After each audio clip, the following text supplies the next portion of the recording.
Good morning, everyone, and welcome to the show. Alrighty. What I'm doing here is trying to taunt the rest of the guys at Quasar Art Collective.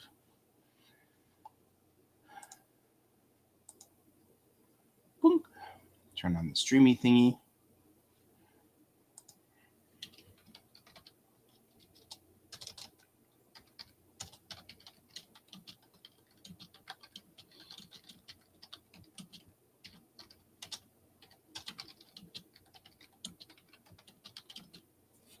All right.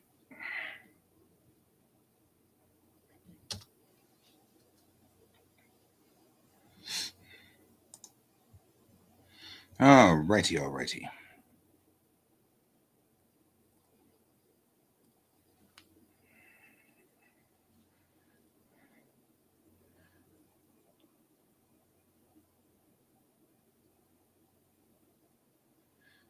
Okie dokie. Now that I've done that, we are working on remarkably uncomfortable things. And I was actually saying this earlier to my beloved wife.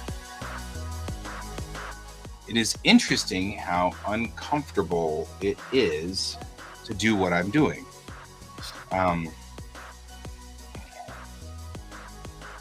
Brent will be joining us momentarily. But I have been discussing this because it is interestingly uncomfortable.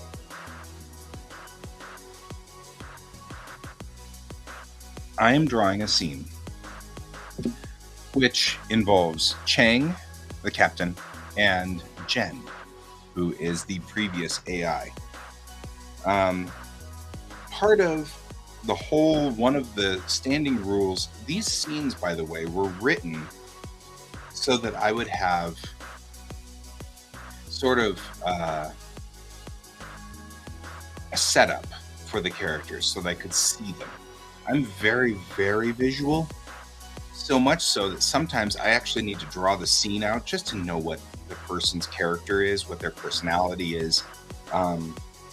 Last night while I was drawing, there was this scene that was where there was a sequence where she was talking about characters being different from different denominations and things like that would be, cause trouble potentially with the crew. And Chang was like, yeah, I'm aware of that.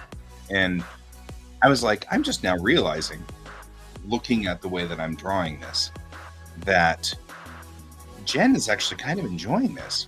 She's liking tormenting Chang a little bit. You got some trouble in your crew, just like you are. Your trouble, sort of thing. Like, it was an interesting thing. I will now add Brent. Adding Brent. Brent is now added. Hi, guy. Hi. So I was just talking about how uncomfortable I am drawing this scene. So hurt. Yeah. So I'm having, okay, so here's the way the scene plays out. Jen shows up in Chang's bedroom. To give, you already kind of know what's going on, but I'll also give the people at home sort of an insight into this. So Jen shows up in Chang's bedroom. They have a discussion, which pretty much is, hey, I've looked at your new people on your list, and here's your two new transfers, the person who's replacing me and your new pilot. And both of them are, interesting in one way or another. Well, the first thing that happened last night while I was drawing was I realized how much I realized that Jen is actually enjoying this. Like, she's talking about all these trouble kids that are coming in, and the implication here is, you're a trouble person too, right? So you get kind of paid back. Kind of that's the, and I didn't realize I was putting that nuance in. And I was saying, sometimes I'm such a visual person, sometimes I don't see it until I actually draw it myself. And then realize that I kind of want to push these eyebrows, or I kind of want to push this expression. And when I do, I'm like, oh, oh, they're surprised, or oh, they're upset. You know what I mean? Like, it's all about I have a feel that this is the way this picture should be, and then when I would look back on the picture, I'd be like, oh, I get it. That's what's going on. So in a way, it's almost like I'm surprised by my own drawings, which is kind of weird. But the standing rule for Bellatrix Rising is that 600 years from now, we are not as uncomfortable with our bodies. Yeah. So Tang sleeps without any clothes on. So this whole scene takes place without Chang putting on a stitch of clothing. Okay, that's already slightly uncomfortable anyway. Kind of weird, slightly uncomfortable.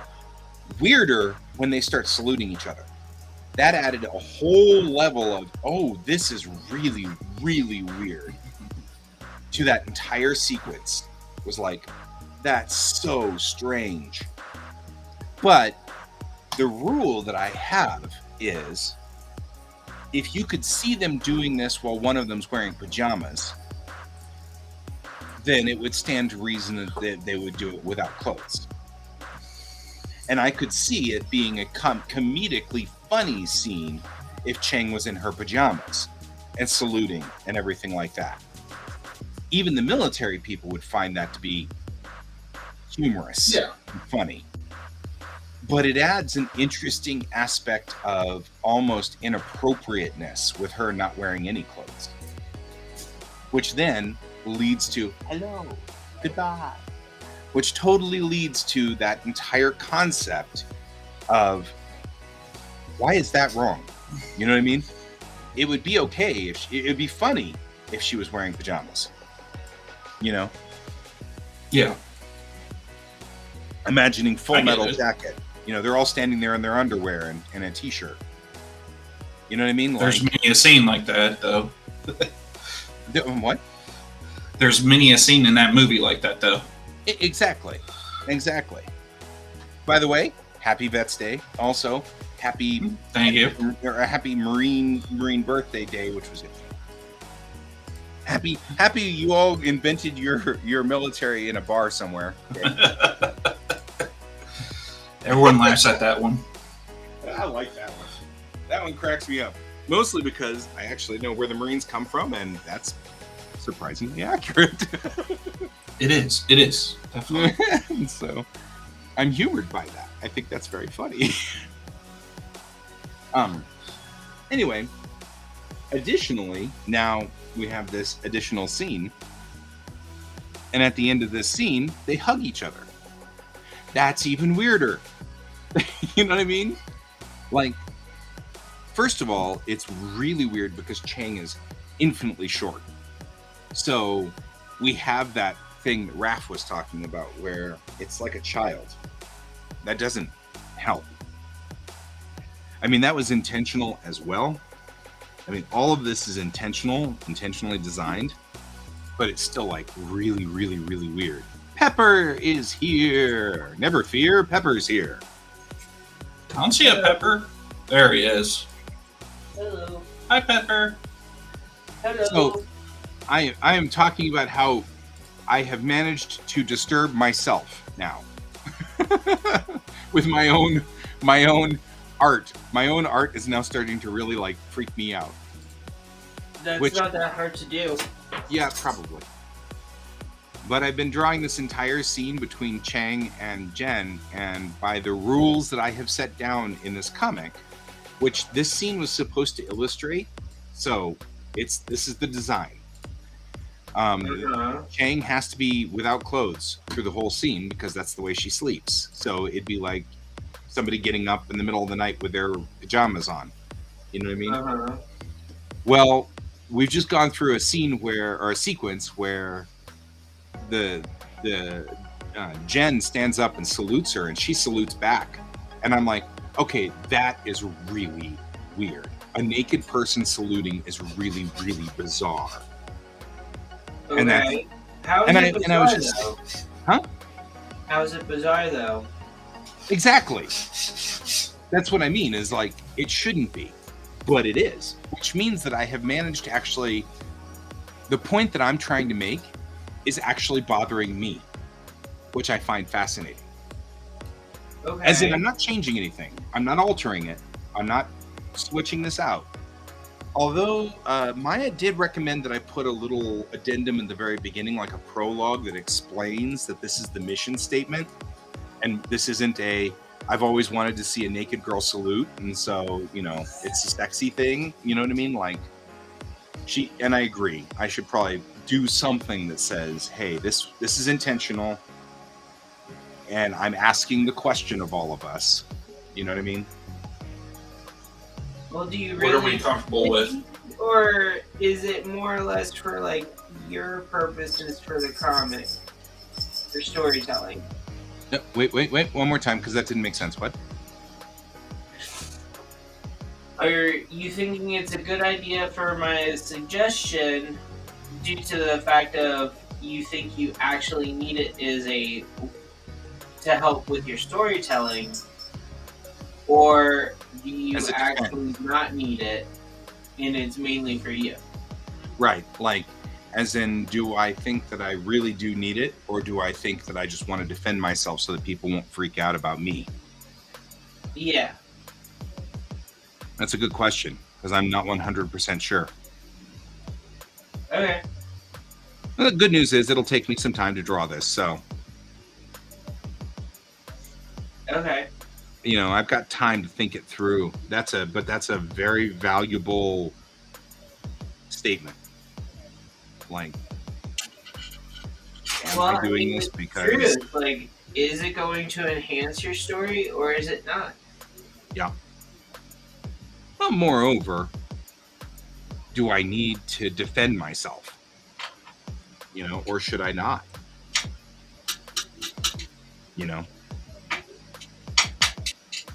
My question would be, what's the statement you're trying to make by having her nude?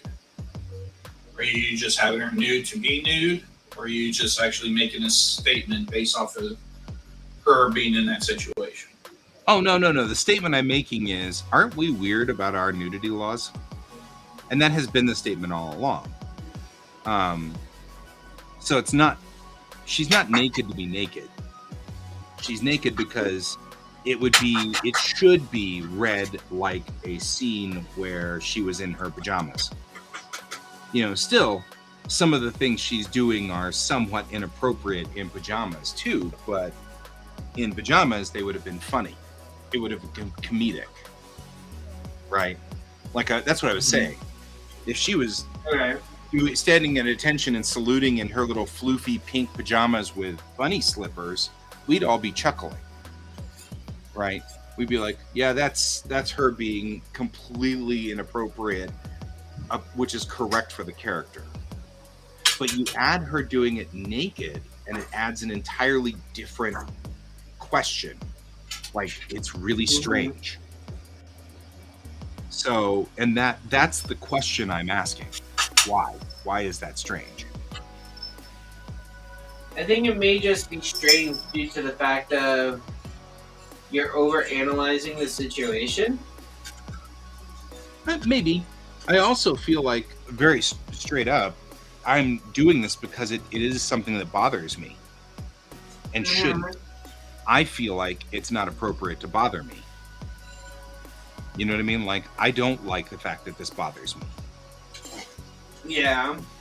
And so, I mean, legitimately, if you and I were, if I were over at your place, let's say, and you were just in the shower and got out of the shower, it would be uncomfortable.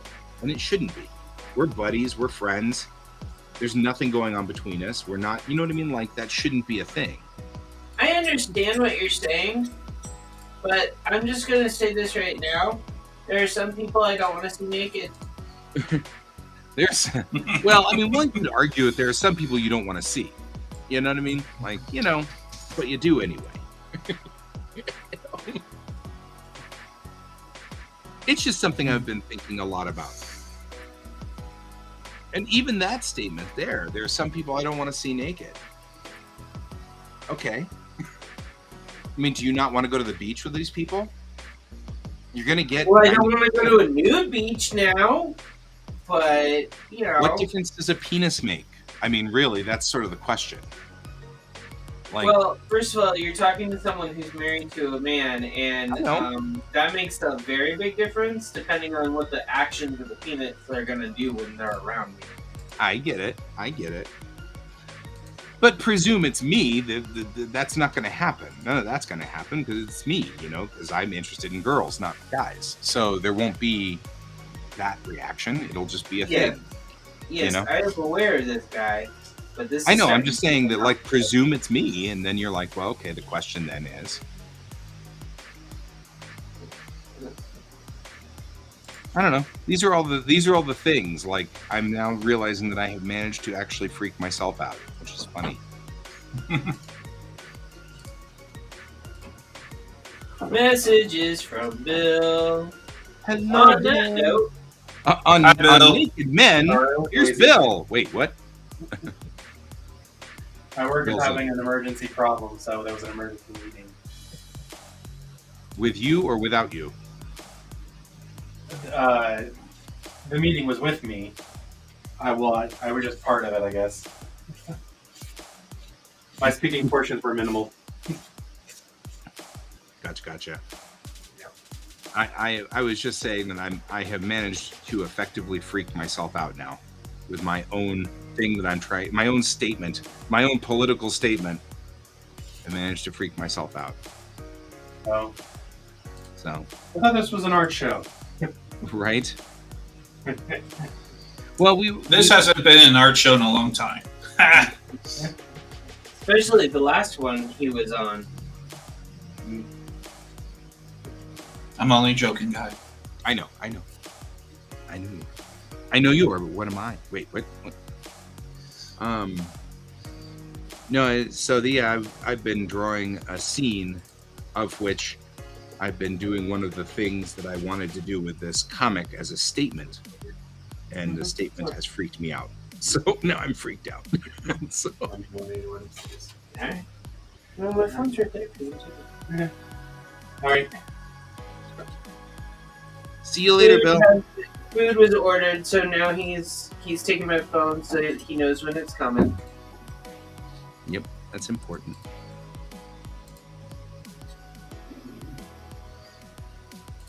Alright. And as you can probably tell, I'm making paint! Sort of tell. Ooh.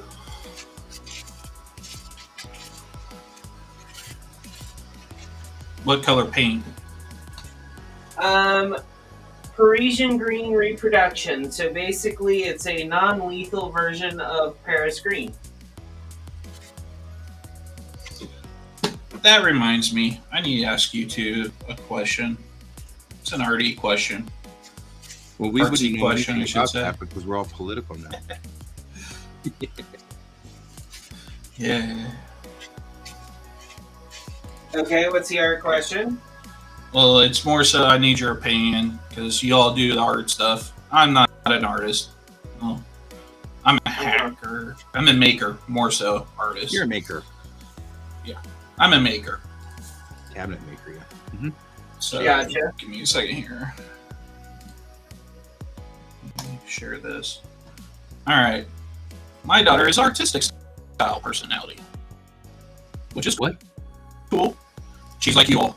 Wait, one more time because that got all chopped up. So your daughter is a visual artist. My Got daughter- it. Oh yeah, Yeah, there's a lot more like you all, artist type personality in person. She loves to draw. Would these be pretty decent colored pencils for her?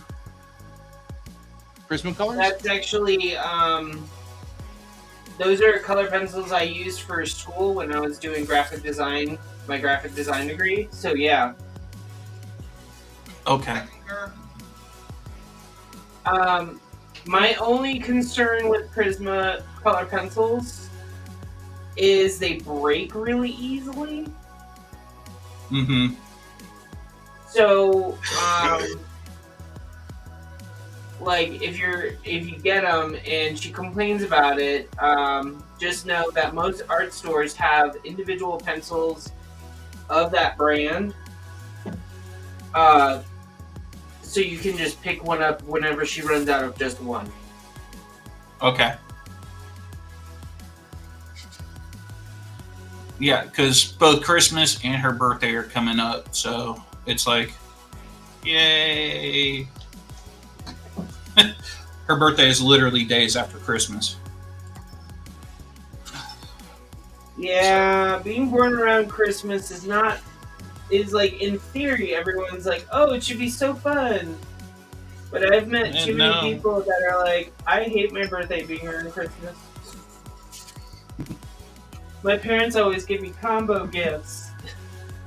Yeah, combo gifts. We had a George here for just a second, but now we don't. I had a Torment here, and then, yeah, I told him to get off my desk.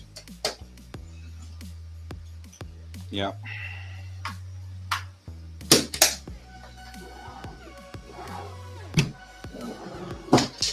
Colton's waiting for a phone call.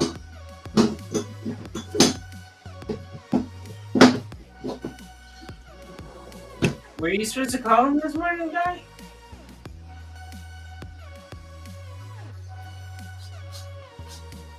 I don't know. Yeah.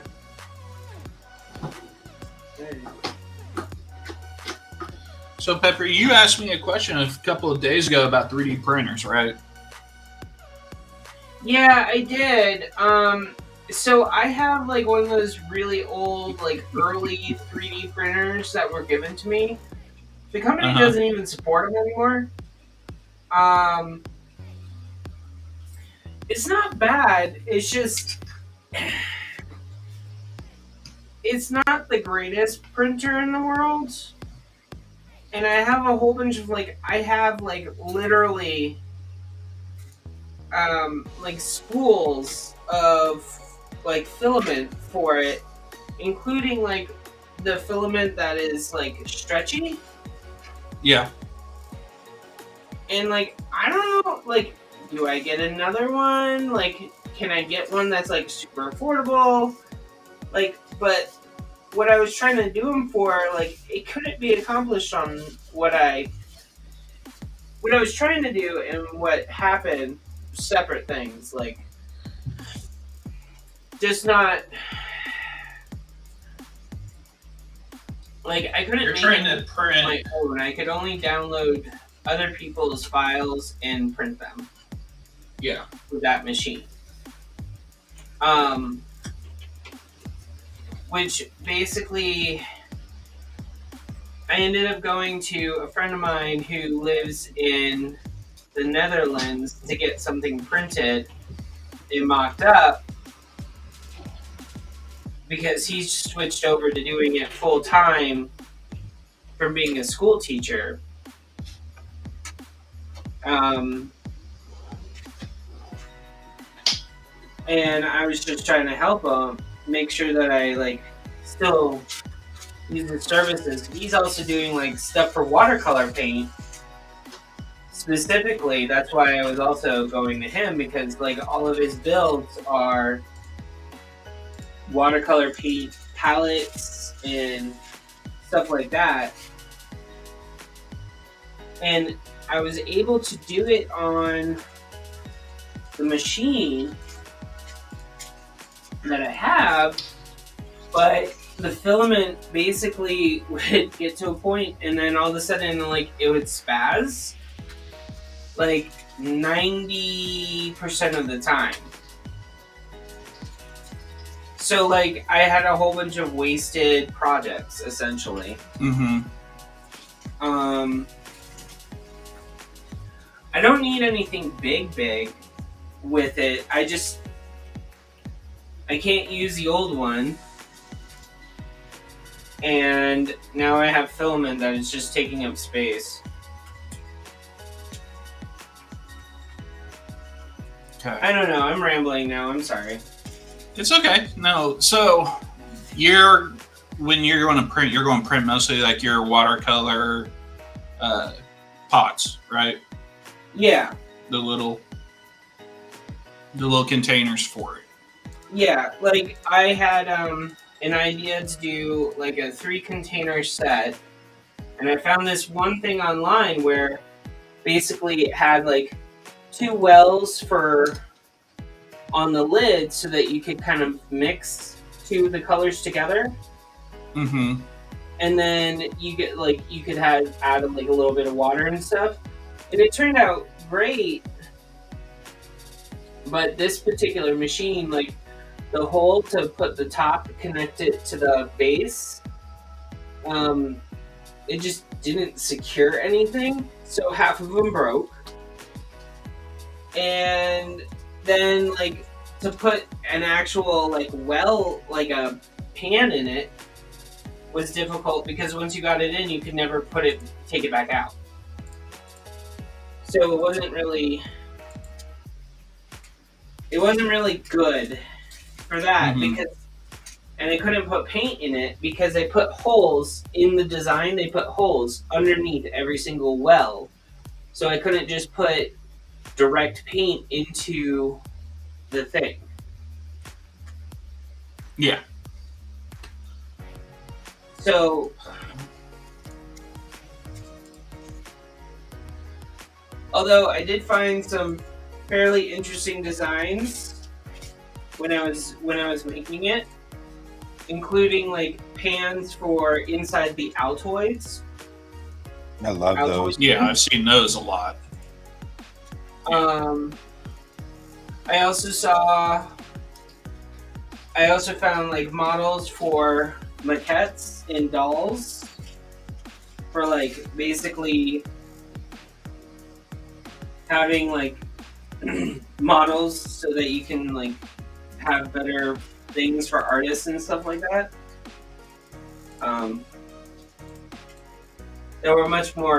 That were better than the normal ones that you get in art stores, so like realistic proportions. Realistic proportions. Yes, there's not very many, like you can't really get very many dolls that you can bend and move in an art store. I know what you're talking about. That's why I'm making the snark. Is because actually it's one of my complaints as well. So that's what the snark's about. I'm with you.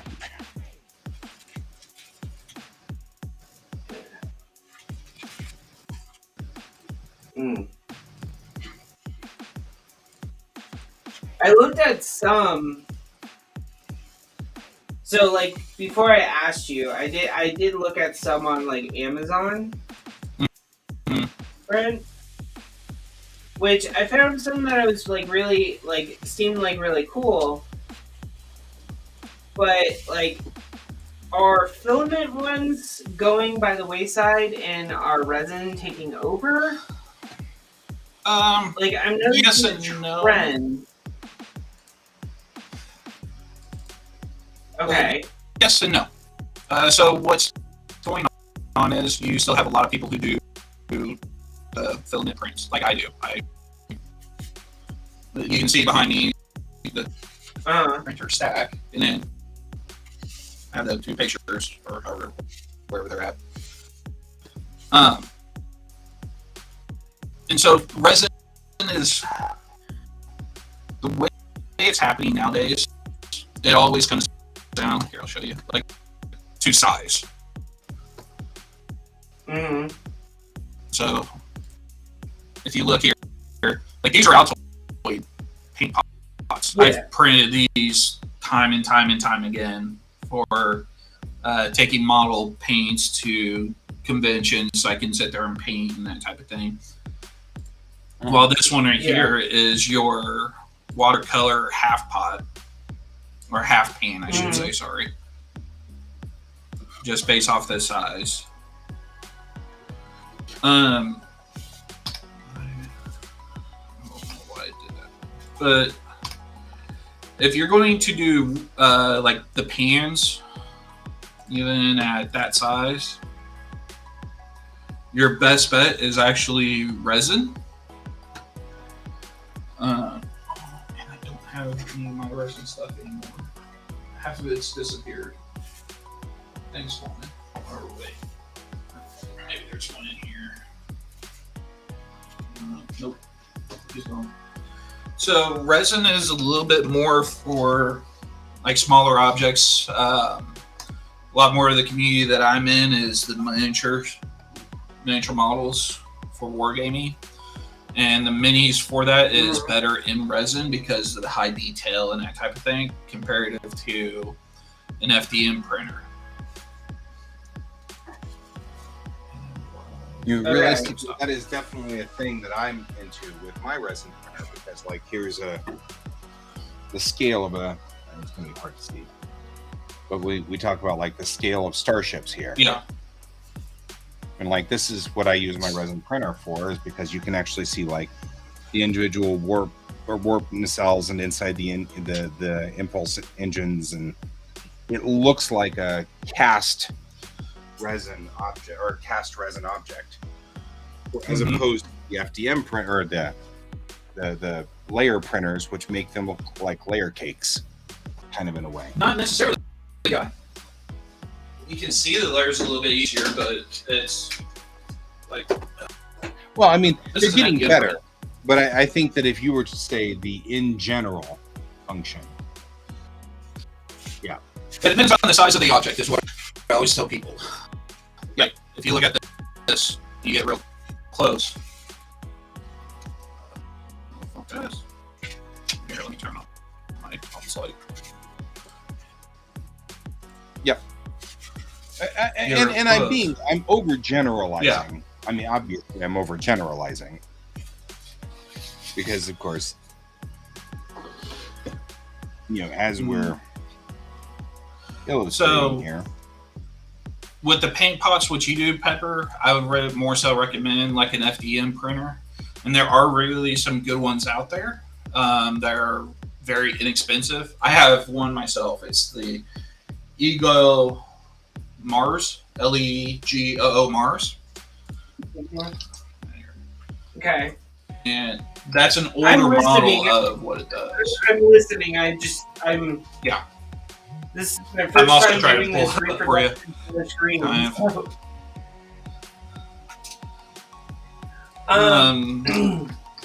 But it's always going to come down to also how much you want to spend and that type of thing too. Yeah. Let me. Okay, so for all intents and purposes,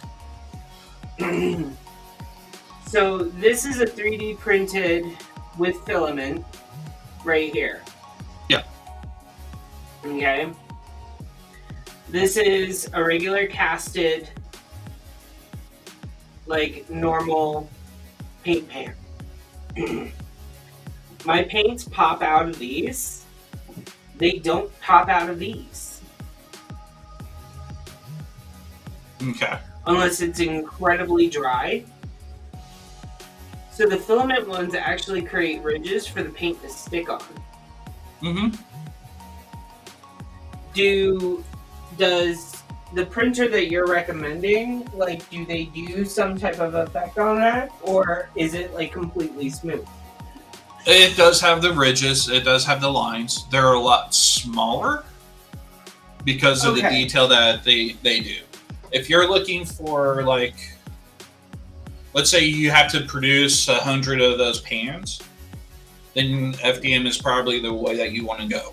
Because you could fit... Well, here, I just actually downloaded a half pan, so...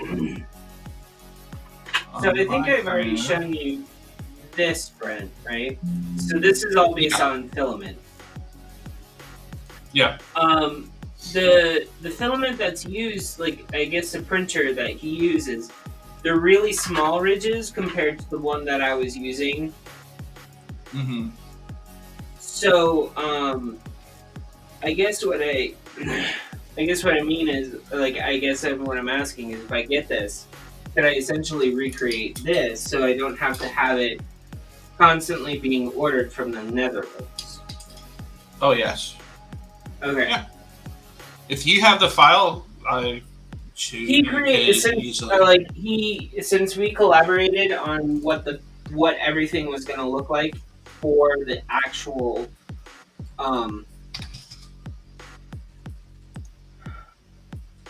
palette, Mm-hmm. he owns the design. Like, well, he doesn't own the design, but he owns the 3D file. Yeah. So, and I don't care if like he sells it to other people. Like, if someone wants it, then so be it. Like, it's a really cool design. So, Well, and just for reference, like I have these half pants I put on to a print bed real quick, oh, okay. and Cool. there's 80 of them Oh, on a single print bed. Yeah. That would take, just with my standard quality that I typically use a lot of things, not my high quality settings. That'd take about 13 and a half hours to print. So you're looking at half a day.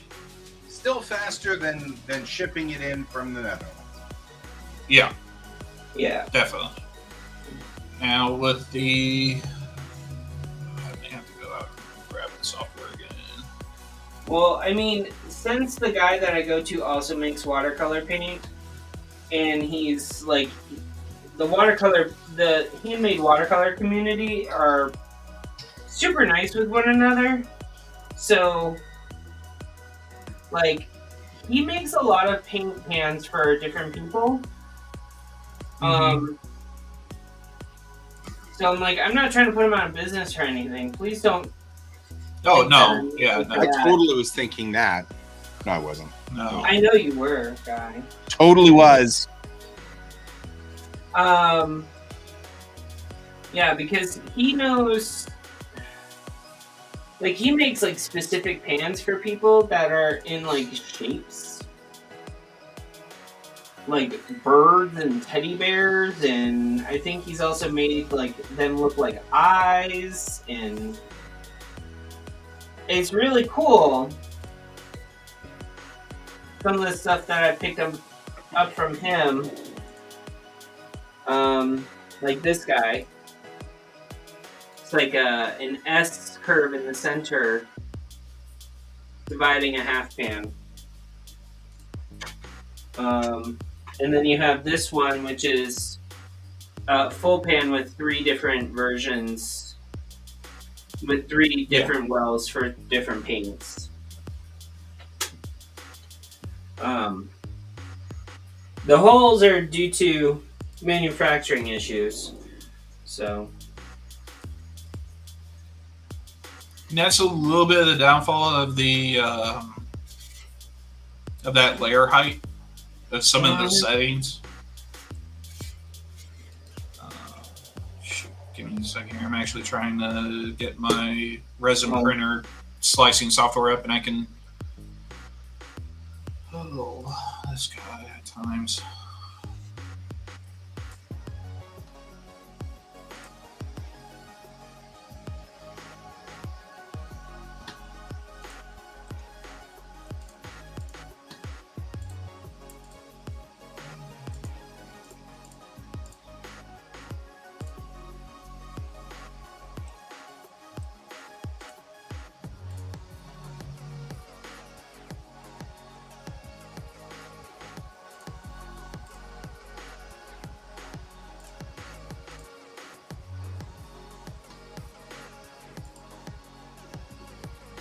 That's not correct.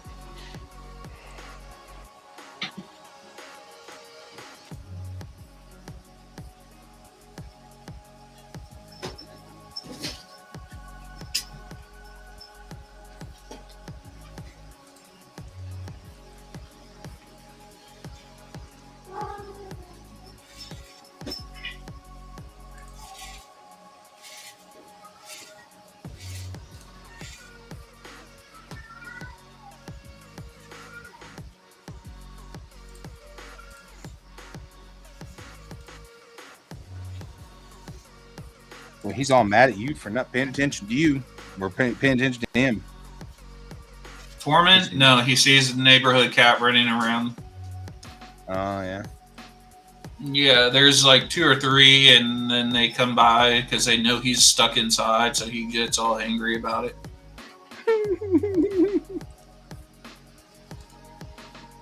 Yep.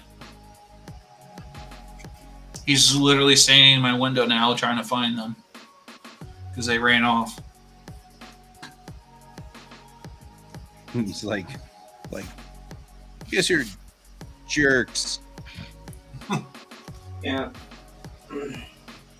Oh, I don't today like it's it. also 14 degrees Fahrenheit outside, so Yep. Yeah. It's. I don't like it when people put their pets outside, especially during winter. Yep. I'm sorry. George never lives outside, so there's that. yeah. I mean, multiple Yeah. reasons, but not the least of which is black cats should never go outside anymore. People are just a little too Mean. mean.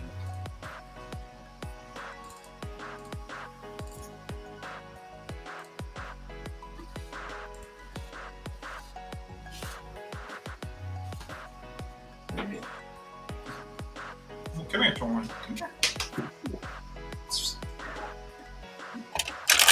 You want scritches? As soon as I say scritches, he comes. Here. You want to say hi?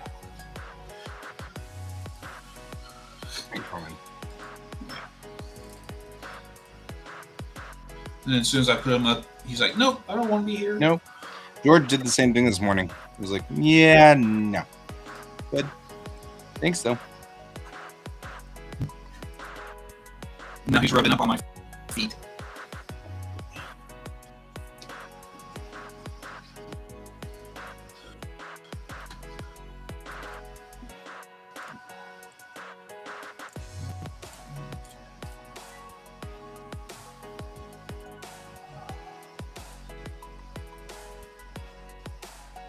Alright. Gonna test out this watercolor.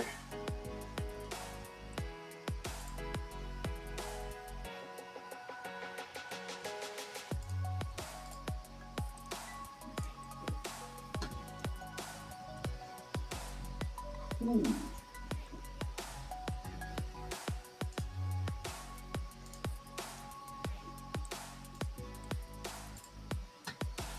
All right.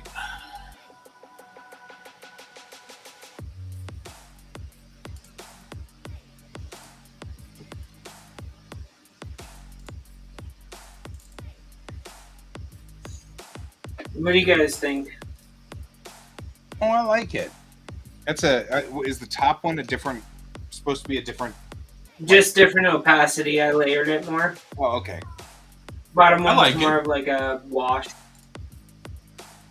Okay. Alright. To the teddy bears! Okay. Where are you?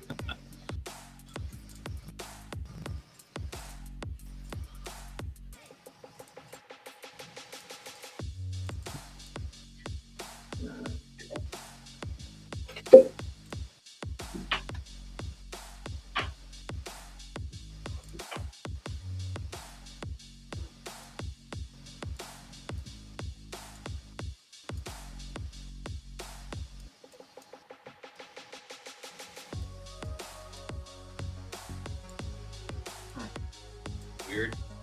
I heard a thump, and then I heard the wow. You know, that kind of like I ran into a thing that wall. cats do.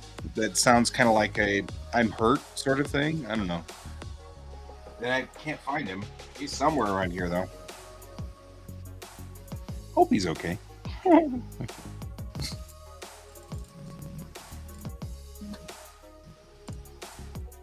Cats. All right.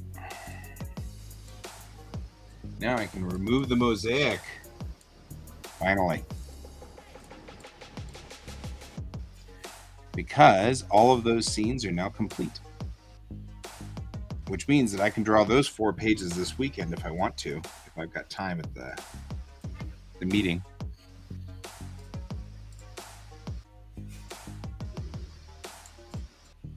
Although I usually like the stuff that happens before and after the meeting is much, much cooler because we always sit around just kind of shoot the breeze. And when we do, like, these great ideas come up. So I don't usually draw during those times because I want to pay full attention. But then the meeting starts and it's like, okay, section 1, we've got $4 missing from here and 362 needs, and it's like, at that point, I'm like, I'm drawing.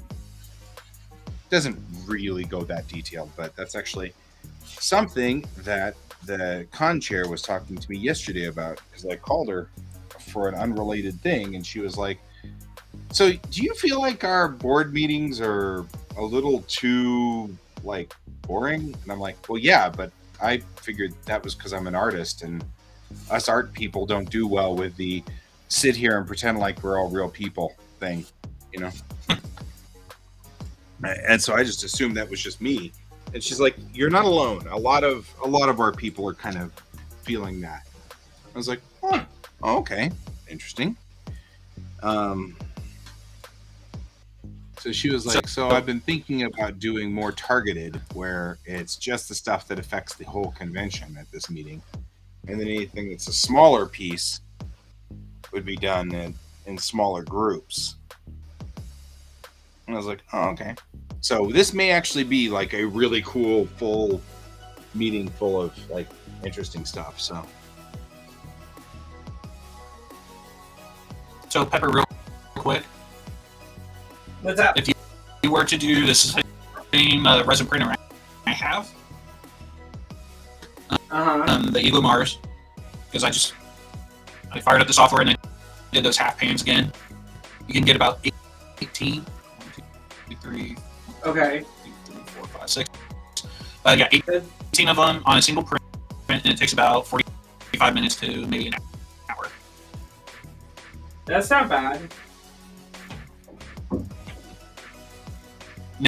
Now, that's just printing. So there's the big difference between resin and filament is post-print work that you have to do.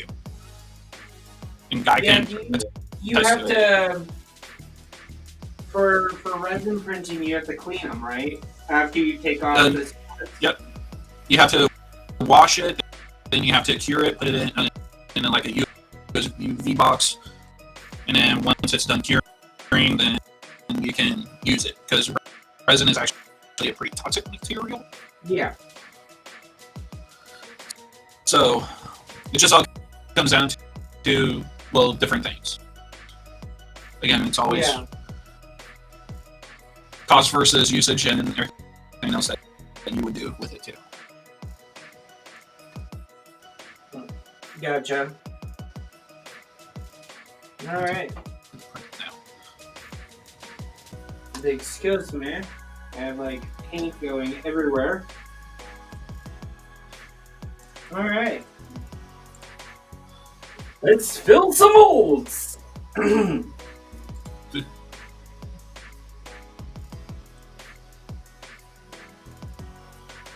Oh, and the other thing about resin over filament or filament over resin, you can't have awesome shots like what I do here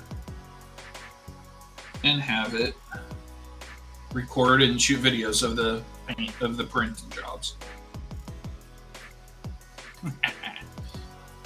Sorry, shameless plug for the software I run. It's all right.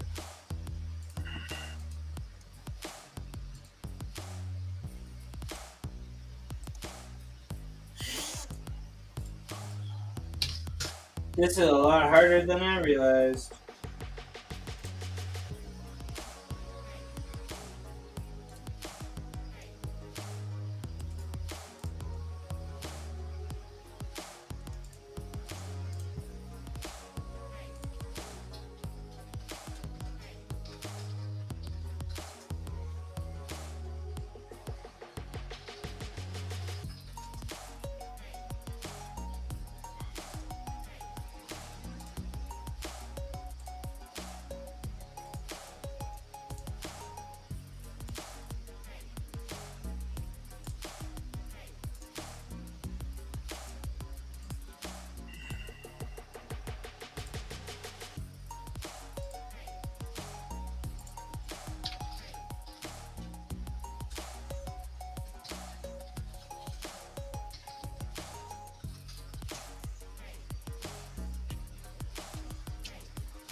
My wife's blasting show tunes downstairs. I think she's cleaning.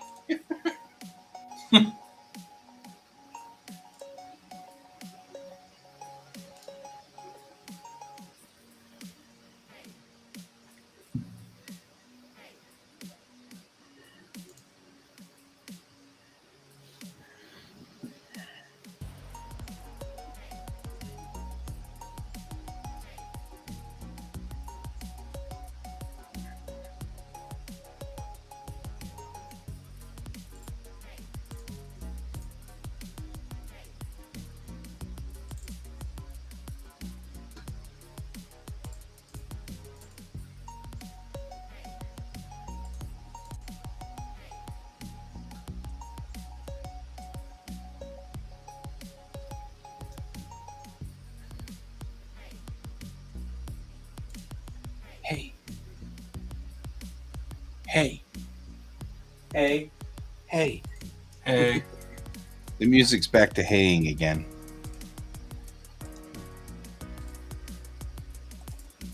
Oh, I thought it was Brent. Brent's back to haying again. Hey, hey, hey.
Spent all this time going back through all the previous pages and organizing them so the widths between panels were correct. And then this page, I'm like, oh yeah, whatever. I'll just stick 2 panels this way. Really? You just really had to suffer through that. Why would you do it again? Because you like to torture yourself? I guess. Oh, you're a normal artist. Got it. Right?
Yeah, go back to hey. Hey. Hey. Hey. Hey. Hey.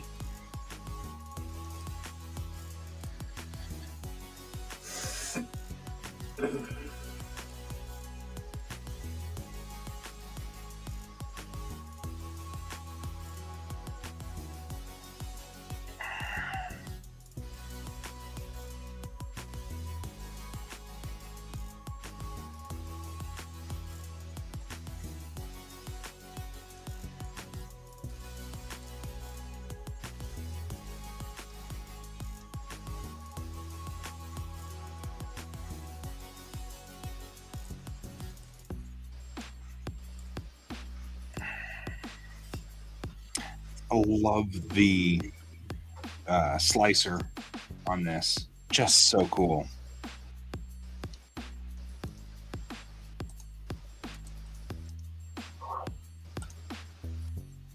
And I can just build these individual frames so quickly.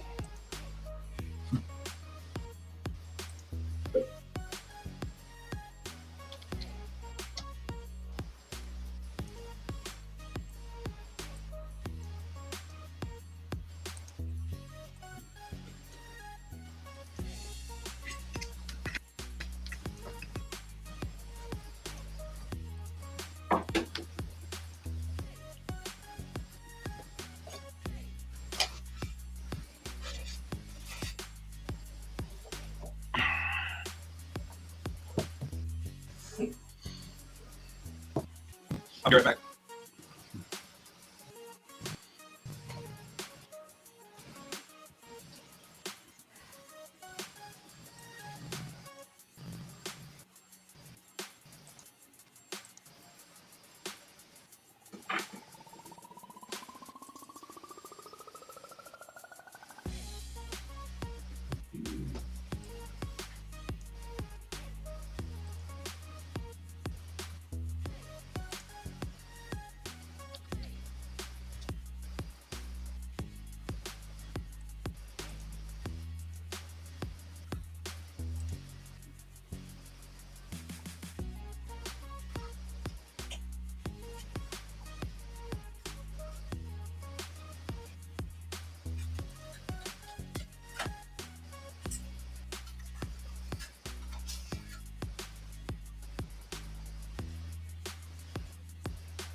And now I hear radioactive downstairs. So I think we moved on from show tunes.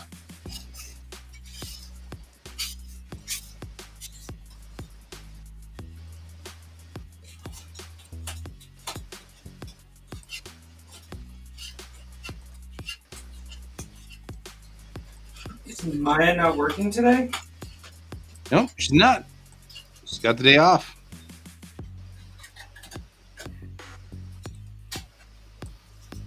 Because it's Veterans Day. I don't get a day off. She gets a day off.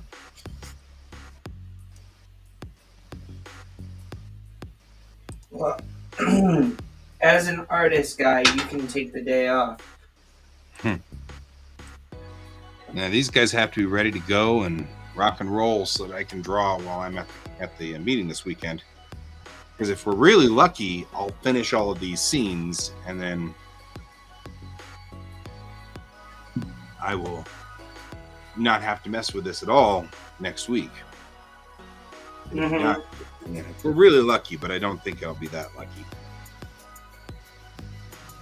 I have a feeling that because I'm prepping really good for this meeting this weekend, the reality will be that I will be super busy all weekend because I planned ahead.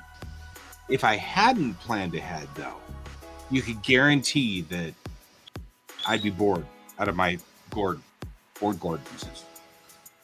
Mhm. Because that's the way it works. All right. It's the nature of the things.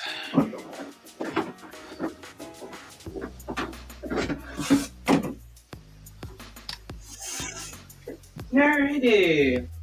Well, gummy bears are setting. Good job. Good job.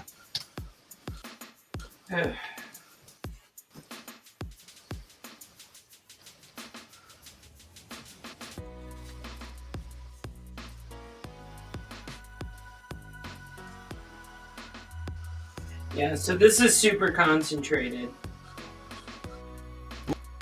Super concentrated, George. Super concentrated. Start concentrating. That looks good. Yeah.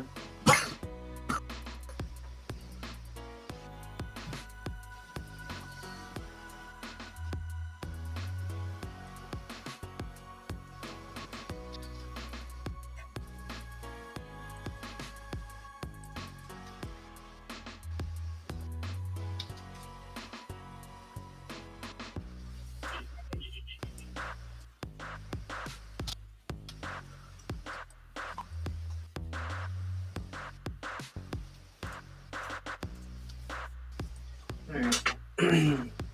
Since food got here, my mind is starting to wander, so I will leave you guys to it. To food? You'll leave us to food? I will always choose food over people. You know what? That's fair. I'm okay with this. Alright, I will talk to you all later. See you later, dude. Have a good one. Later, Pepper.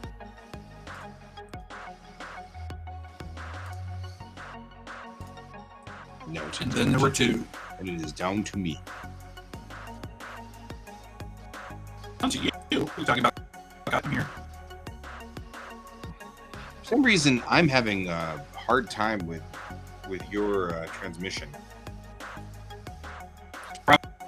Because I'm using a Bluetooth headset. That might be it, but it's doing the compressing your audio. So I'm getting 1, 2, 3, 4, 1, 2, 3, 4, 1, 2, 1, 2, 3, 4, like that in like bursts. So not like it's a big deal. I just may have to do the what'd you say? Couple of times.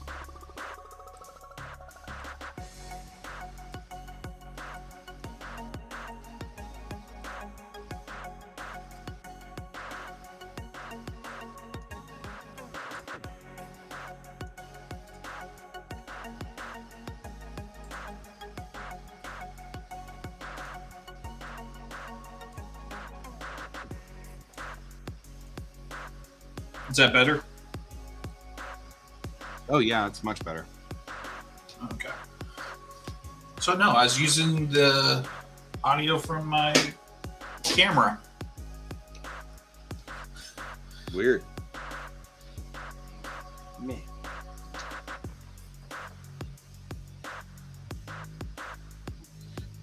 I should have known. But,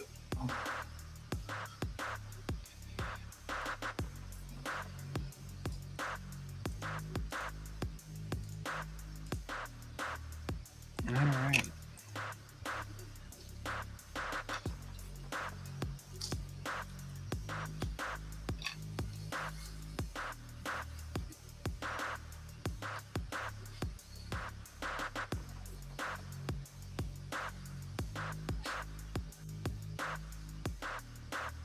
I mean, legitimately, this takes a little longer to do all of this stuff, but it's fine.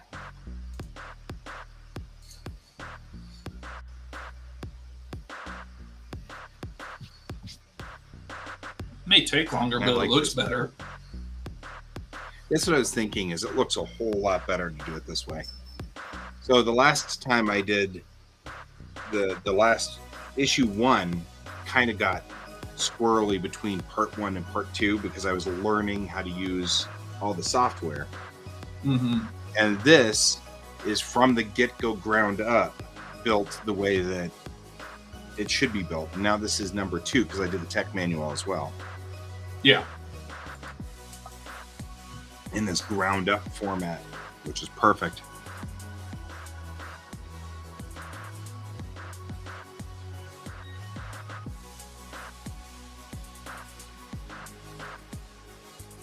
So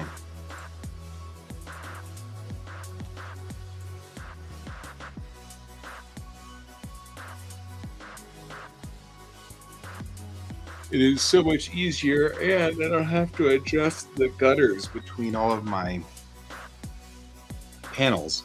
The thing that I really love is the ability to set up my gutters in clip so that they're default. Because that's one of those weird things that's the difference between US comics and Japanese manga. The US comic gutters are all uniform. So the horizontal gutters and the vertical gutters are about a half of a, I think it's 1/8 of an inch gutters. I think. I'm not sure. But in manga, the vertical gutters are different than the horizontal gutters because it's supposed to lead your eye in the correct location. So if you write your comics vertically, like Japanese read traditionally, then you can do the panels that way, but you have to change your gutters so that you can give people the correct feel. And they know by cue which way the gutters run, or which way the page runs by which way the gutters are going, which I find fascinating.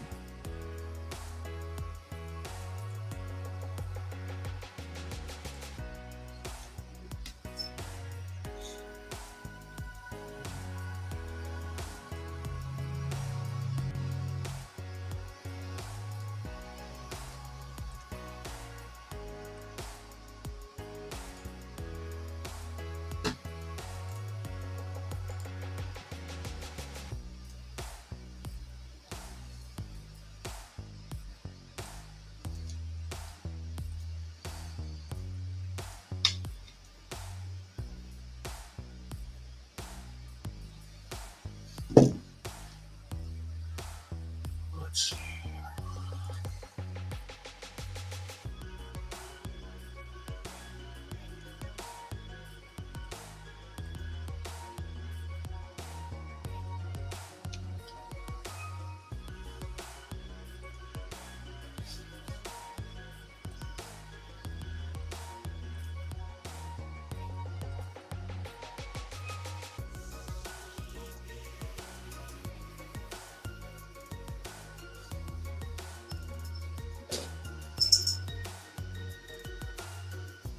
Cheeky little punk.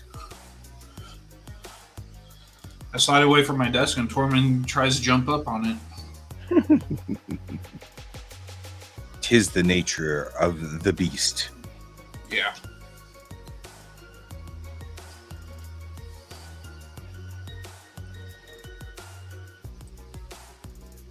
You want to come up and say hi? Come here. Oh. Get some scratches. He's like, what, how did this is my life, meow.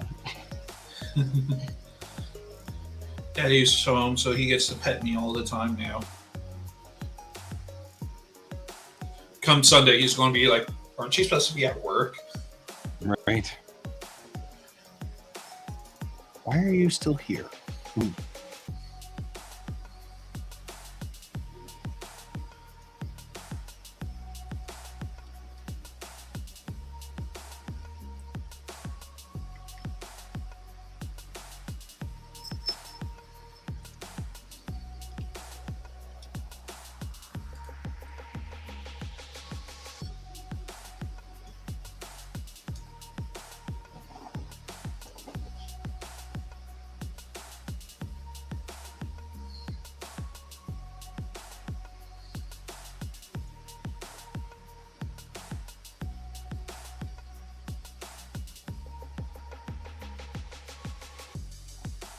Now he's doing the thing where he's debating on if he wants to jump up in the window or not. Dang cats, I swear. Right?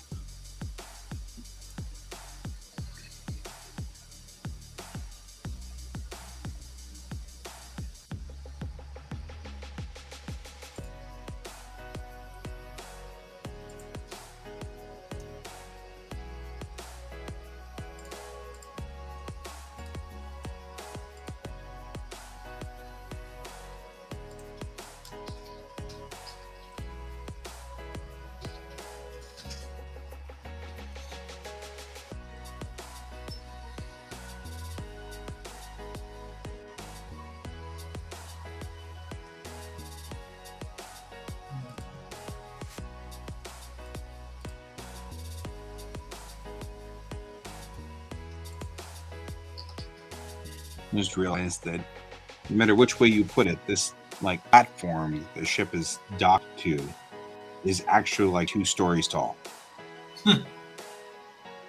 Like, That makes sense, though. yeah, I mean it's a platform that holds a starship, so it's going to be, but it's still amazingly tall when you think about like the size of things. You know what I mean? Like where everything is, you've got these huge, massive structures in here. If it's a box that can hold a destroyer inside there, you know, it's still a huge box. You know? It's a huge empty space inside of a larger space. Yep. Yeah.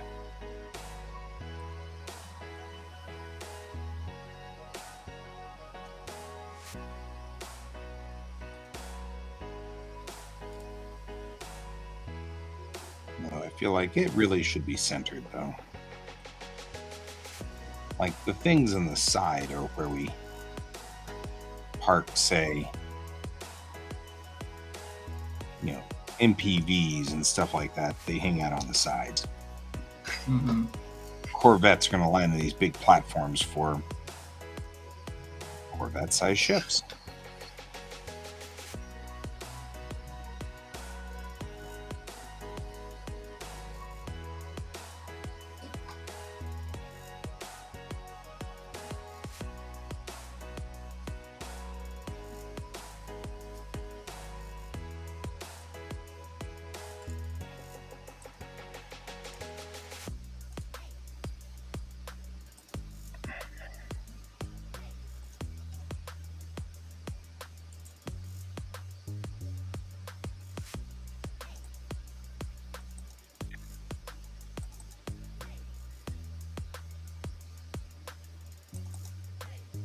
General items.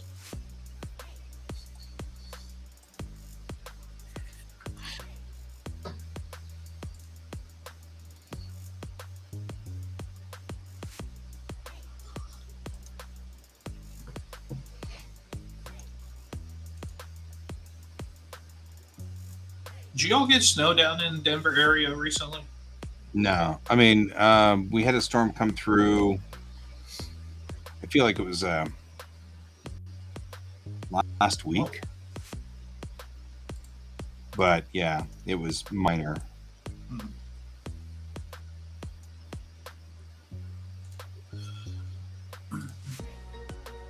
Every so often, I check the live base cams for a lot of ski resorts, and some of them had snowed a couple of days ago. So Yeah, well, you know how it goes. yeah, as soon as it hits Just 'cause the it snows up there divide, doesn't mean it's snowing down here at all. yeah. Upslope and all. Upslop. Actually, that looks about right for the correct thickness of the lines there.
Do you ski, Brent? I used to years ago. Actually, that's how I got started going to Colorado. Ah, I learned how to start skiing about 3 or 4 years old. Even though I've been going out there since I was like 6 or 7 months old. Sure. Yeah. My parents have a timeshare, or a couple of timeshares out there in Winter Park. So I was just wondering because it was you seem to watch the ski cams more than we do. yeah, well, it's also one of those things. Like when I lived there in Denver, I didn't really watch them because, well, I was living in Denver. But now I'm here in Kansas. It's like I miss the snow. Yeah, well, or you miss the spot. I mean, I watch a lot of Yeah. things out of Tokyo just because I miss Tokyo. Yeah.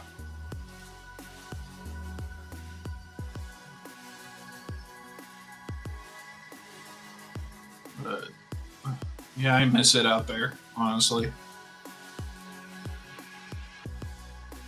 Yeah, we miss you. But our aim's improving. Sooner or later, you're going to hit me.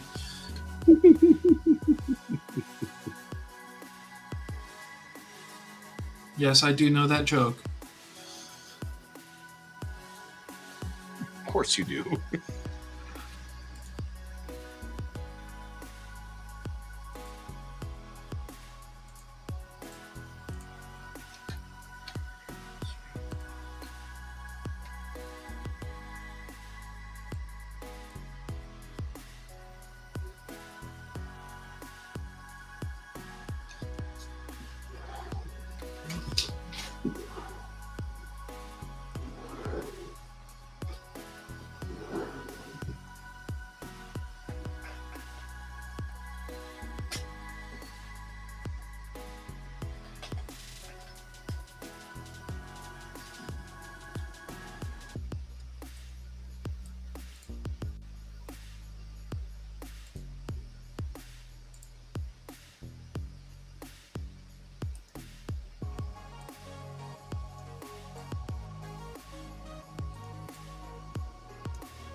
So in Picard season 3, it looks like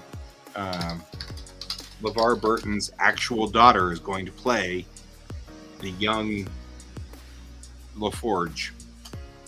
Nice. So like, I heard they're talking. I heard they're talking of a Voyager one as well with Kate Mulgrew. Yeah.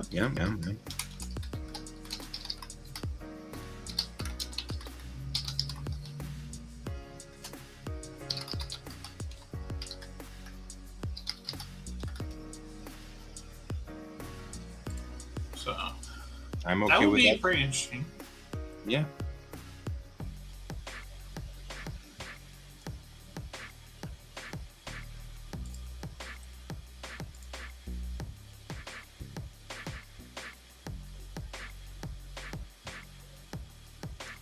I'm okay with all of the above. None of this offends me in any way. I'm like, I'm gonna have fun with all of this. Great.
So where you go have STL files for me to download from you for the QuaCk?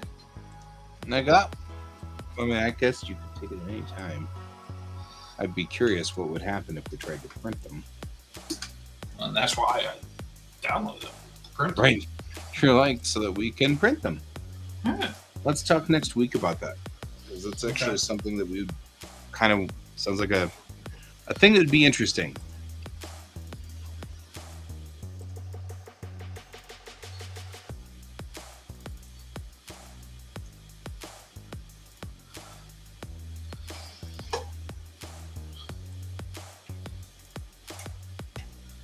You could have a QuaCk and I can see what it looks like. It'd be kind of fun.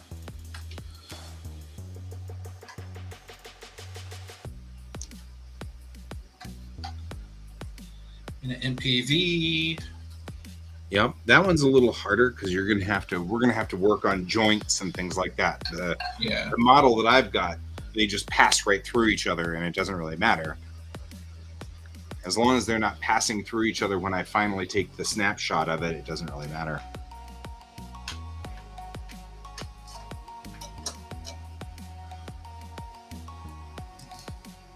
So I feel like the MPV, even the QuaCk, I mean, like all of its landing gear and stuff like that, they just sit inside one another.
Uh-oh.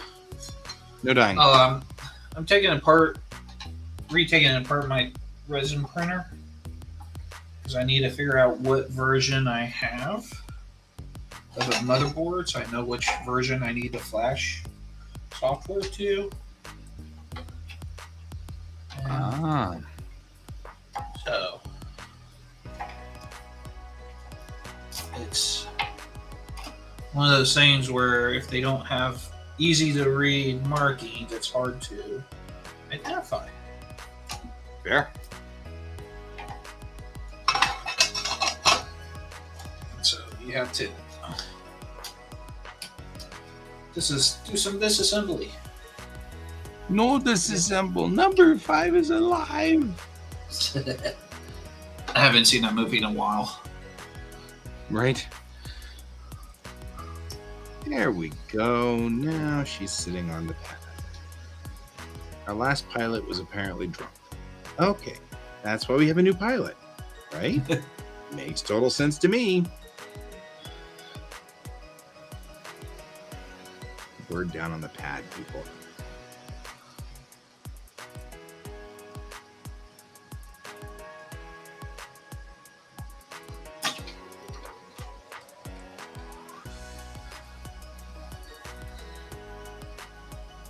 There we go.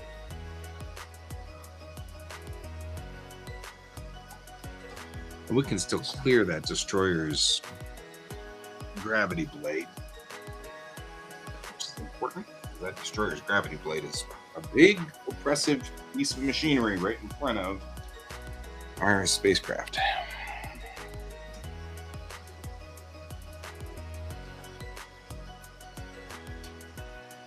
So when are you hoping to have these done by? Well, I mean, my thought process here is that we should be able to. Well, I mean, I'm hoping that I can do these while we're at the meeting this weekend. But, no guarantees on that one. I do like to draw while listening to people talk. Yeah.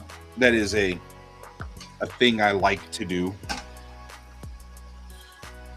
So, I mean, because this is, frankly, drawing the scenes is pretty mindless. It doesn't require a lot of brain power. So the hard part is always this part here, which is building the models and doing all that stuff. So The setup. yeah, this setup right here. You know what the destroyer does not have? MPVs. No, it's got those in the launch bay, but it does Coffee not machine. have lifeboats. Yeah. So, don't get on those destroyers. You can't escape. Sorry, you're just screwed. It's awesome to be assigned to a destroyer. You know you'll die when you get hit with the big bombs. Right?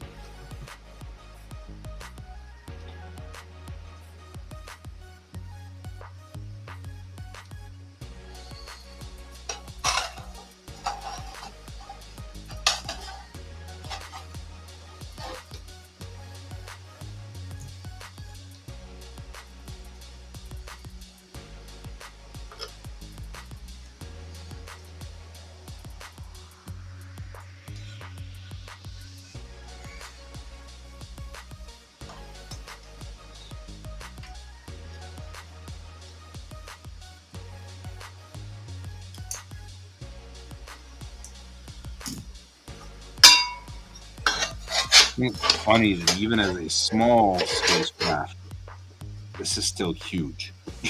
It's like it's weird to kind of do the space is big thing, but also, you had your toy destroyer sitting in your bathtub, and now you're actually standing here in front of an Arleigh Burke class destroyer, and that's a big boat. It's like, it's a little like, well. Even compared to World War II vintage, I've been to see the Missouri and the Texas. You know what I mean? And those are still big boats, and they're World War II vintage. They're not, they're not current boats. I've been on only one carrier, and she was huge, but she was a Nimitz class, and that's nothing compared to the Gerald R. Ford class. Yeah. It's just these mind-bogglingly large machines. And that's what a lot of people don't understand with those too, is just the size of that thing alone is enough. Everyone talks about, it's just a small city in water, and it is. It is. That's the crazy thing. That is what's crazy about Gerald R. Ford.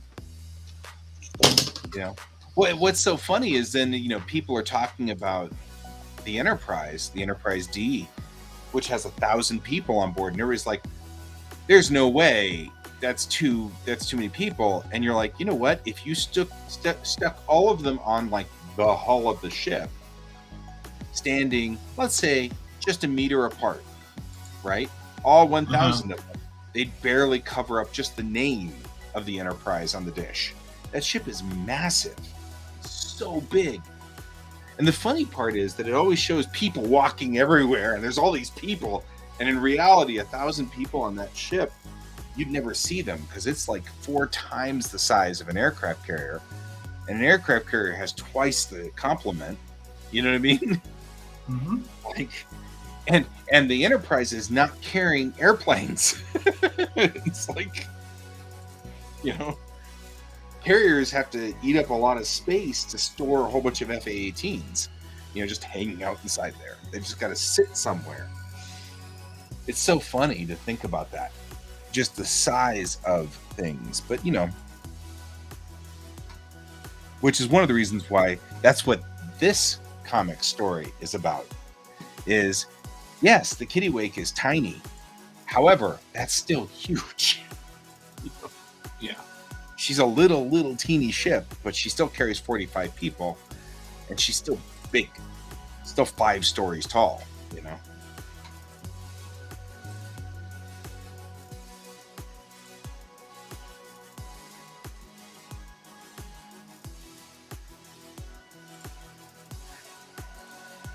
I love playing the How Big is Big game.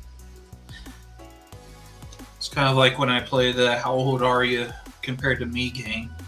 Right. So there's a couple of young ladies I work with. They're interns, so they're still in college. And one was kind of flirting with me, and I was like, look, you're so young. When you were born, I was already graduating high school. Yeah. And she just gave me this look of, oh my God. It's not just that. I mean, like, I was just saying this the other day. My junior high kids, the ones that I taught, are now approaching 30. And it's like they were children. Now not only could they theoretically be involved with me to some degree, It could be parents. Weird. Yeah, I was like they're old enough to have kids and be on their second marriage at this point. Yeah. It's like,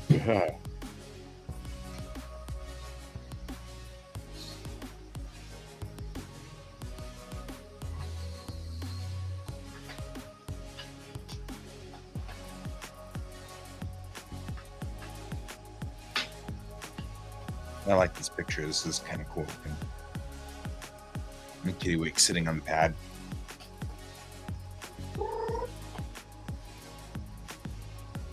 Make that a hero shot. Yep.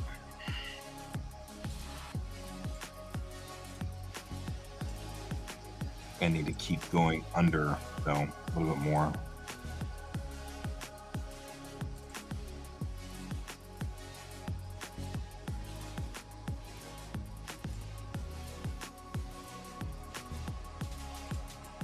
Yeah, I was like, so I have problems remembering how large she is too. I mean, because I built this landing ramp in the back, and I'm like, of course that's where everybody's going to board the ship. And I'm like, except that that's like a 2-story climb there. I mean, everybody's in the military, and everybody should be at least remotely in shape, but still, that's 2 stories you got to walk up. Yeah, that's a 2-story ramp. That's a long ramp going up. But it loads vehicles and it loads things. I mean, that's the Mecha Bay. That's where the Mecha Bay is in the back there. For the Mecha that we haven't seen yet. Not just... I mean, there's Mecha. That's where that lives. The Marines have a Mecha, which is markedly more devastatingly aggressive than the MPV.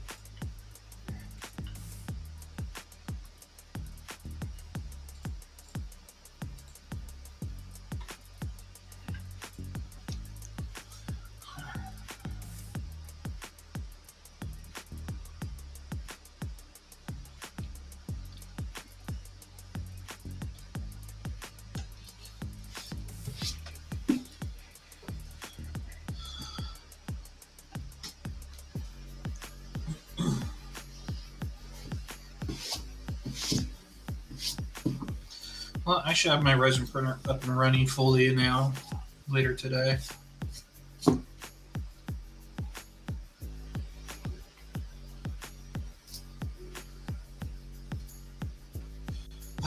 Today is just a day of getting everything fixed in my office space. it's a mess in here. So I just need to sit down for a day and work on all of it.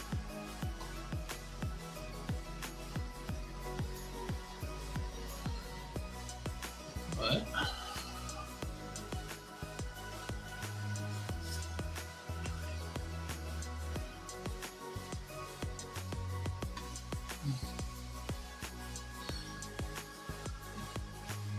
well, I do something. Hello, guy. Well, I guess this is the Brand Show.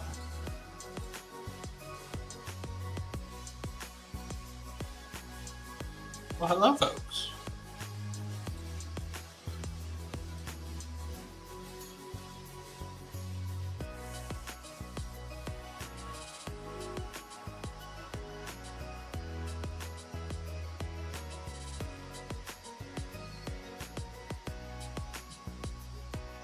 I think I got drawn.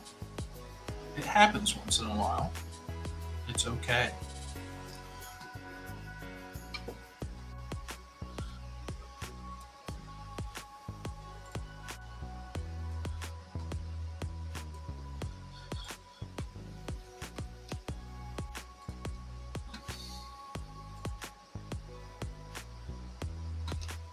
Don't worry, I will be back sooner or later.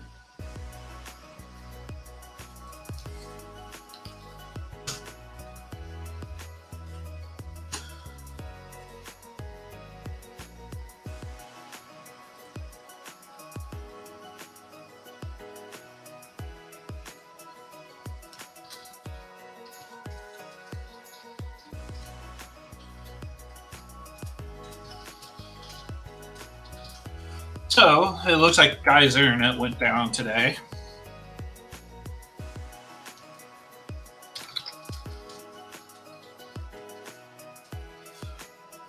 So, let's see here.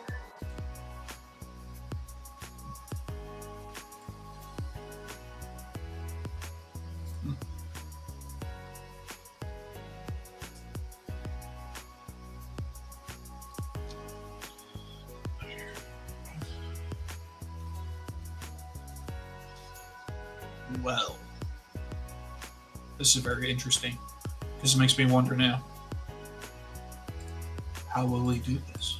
How will we do the show without Guy?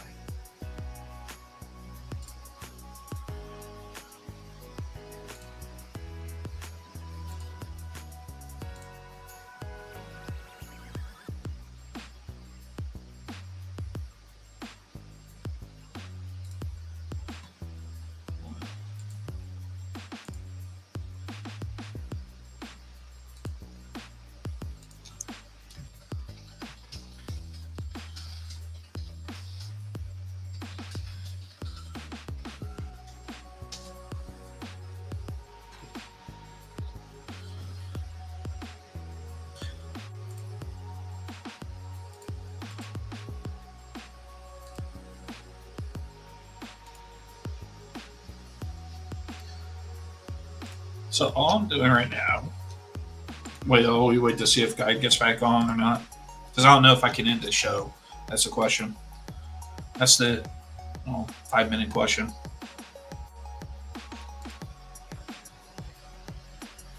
But I'm waiting on this print to finish.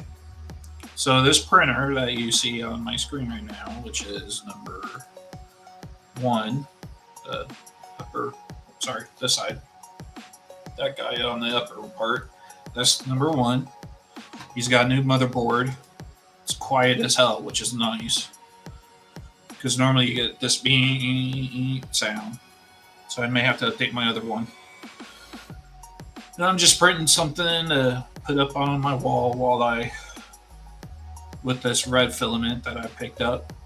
I'm not too happy with that filament. It's not bad. It's not great. But it's just not bad.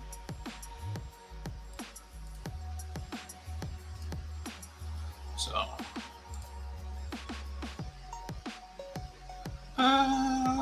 should we go into space?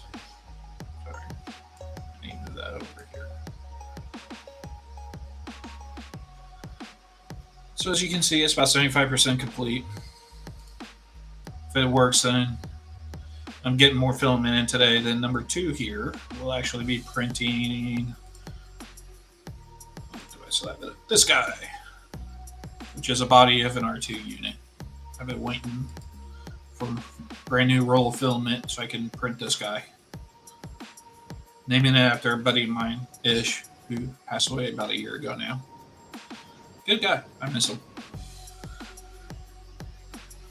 I'm just vamping to see if Guy is able to get back on or not.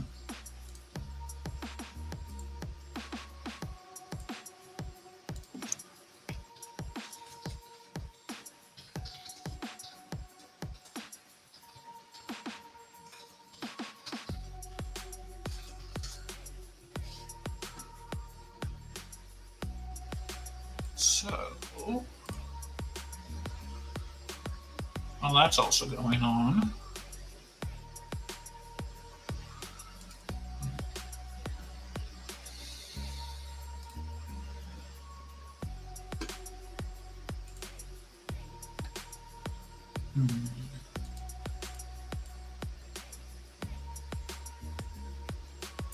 Not sure what else. Not a lot else is going on.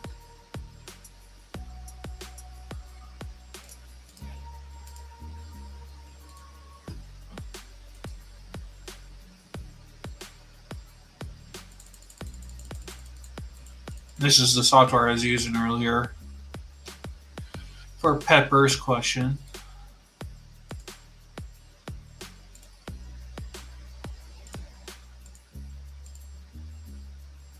About which type of printer.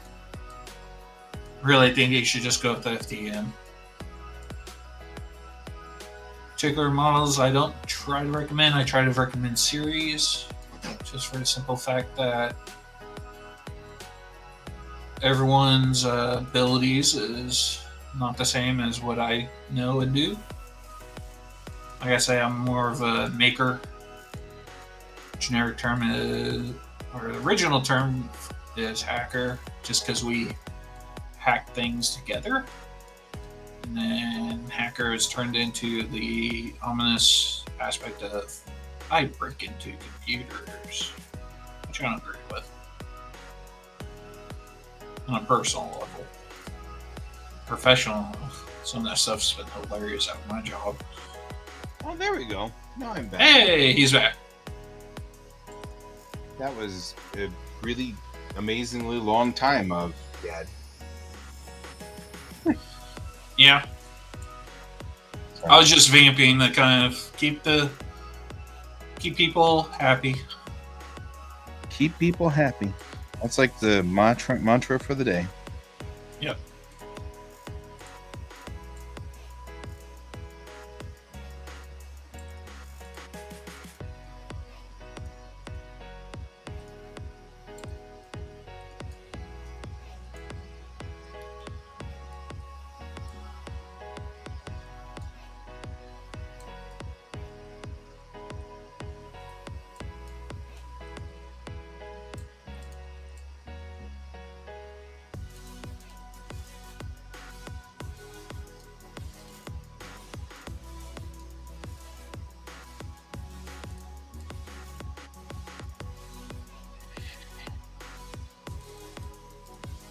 Yeah, I put people all over it, and now it even looks more massively stupid.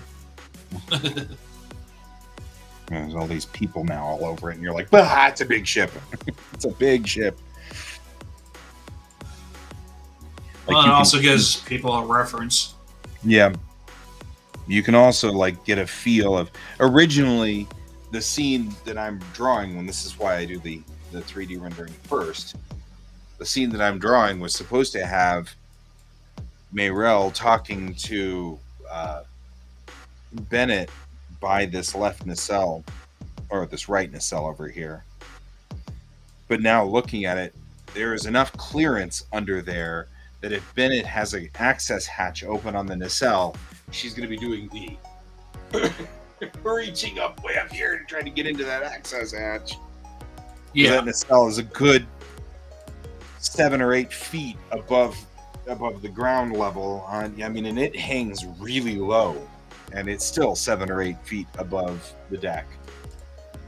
So she's not messing with that like I had in the original plan. She's going to use a ladder or something. Yeah, she's gonna have to be messing with something else. And it's fine. It could just be a standalone little widget with wires going up into the, you know, it could be anything. It doesn't have to be a. I mean, it could be a diagnostic platform, you know, a little box with a thing on top of it, and she's boop boop boop boop boop boop boop boop boop boop boop, you know, and you know things are on the screen there talking about the diagnostic array on something, and you know, and then there's these wires that go up into the underbelly of the ship.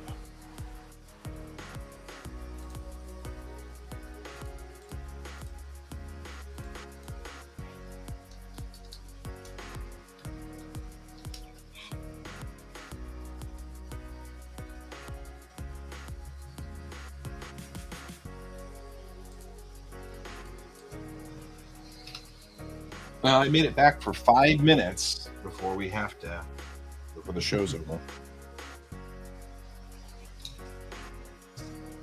Oh, poor you. Yeah.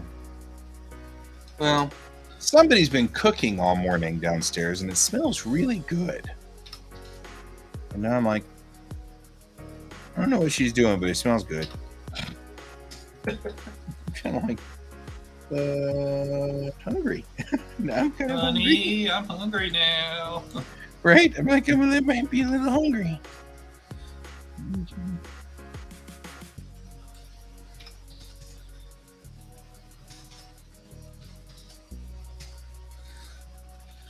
It is almost lunchtime for you, too. It is.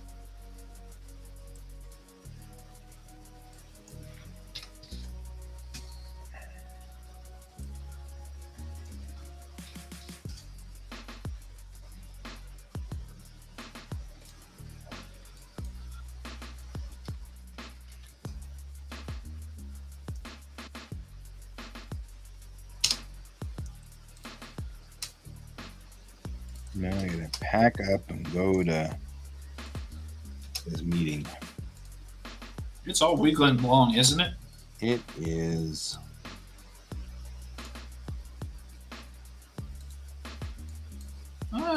You'll be able to hang out with your peeps for NDK. Oh yeah, it's not a horrible weekend. It's not like it's terrible. The financials are terrible, but the rest of it's not. Yeah. I hate the financials, but only because I don't have a single mathematical bone in my body. So it's just horrible. Which was part of what we were talking about. We were like, one of the things we could start doing is making it so that you just look over the financials. You don't actually have to validate it and stuff. And I was like, oh, that'd be so cool. Although I do know that as another director, it's my job to make sure that somebody else has seen the financials. But there are other people with much more mathematical brains than me who look at the financials and can say, hey, somebody screwed up here, you know. You don't need me to do that. Yeah. I get that as a director, it's sort of my job to make sure that nobody's, you know, trying to steal money or whatever.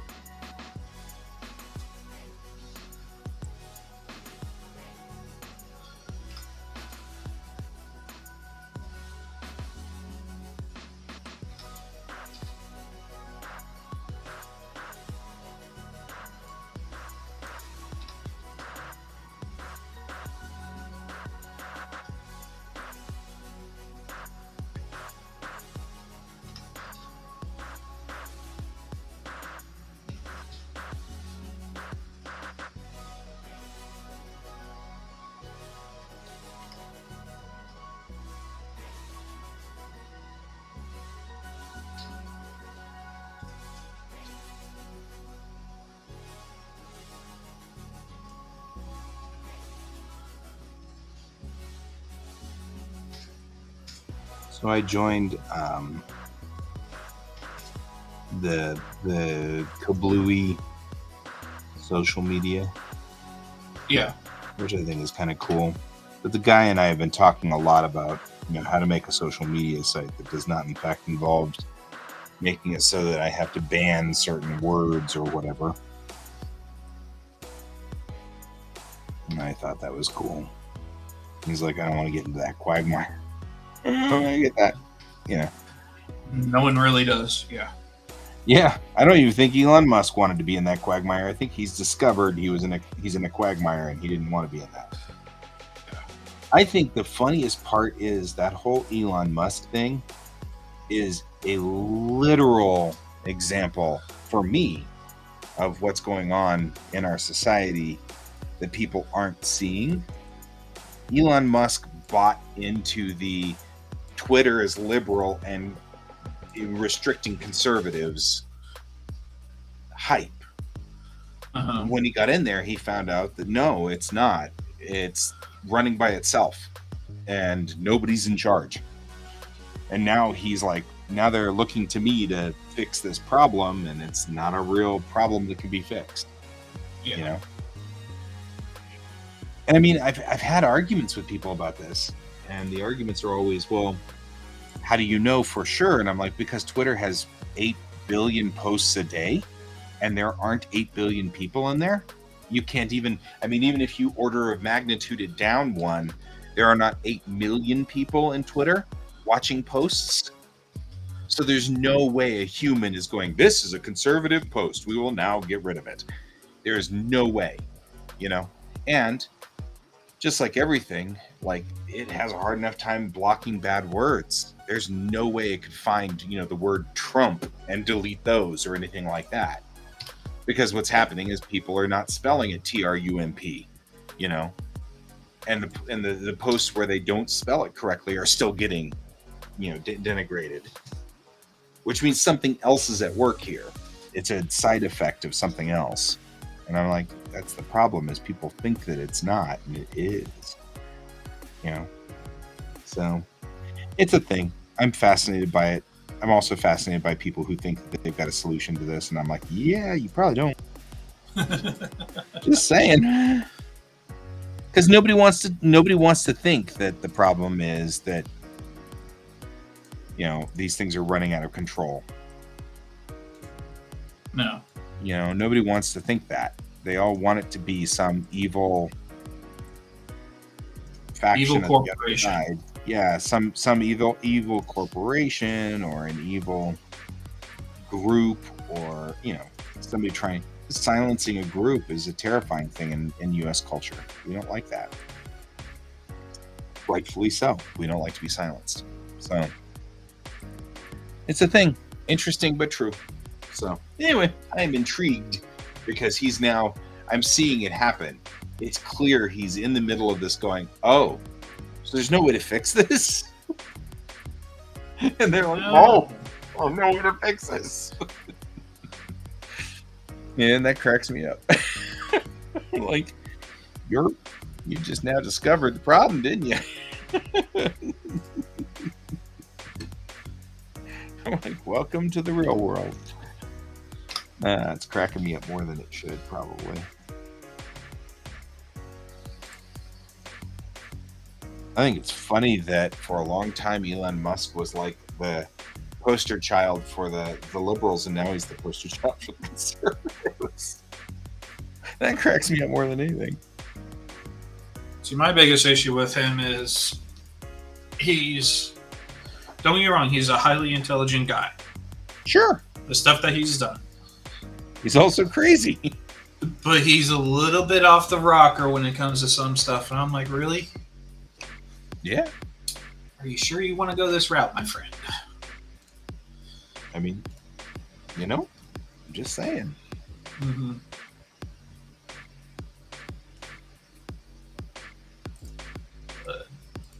So, all right. It's 11:04. Thank you All for right. joining me, my friend. I will talk to you later. No problem. I will see you later. Okay. Bye-bye. Bye.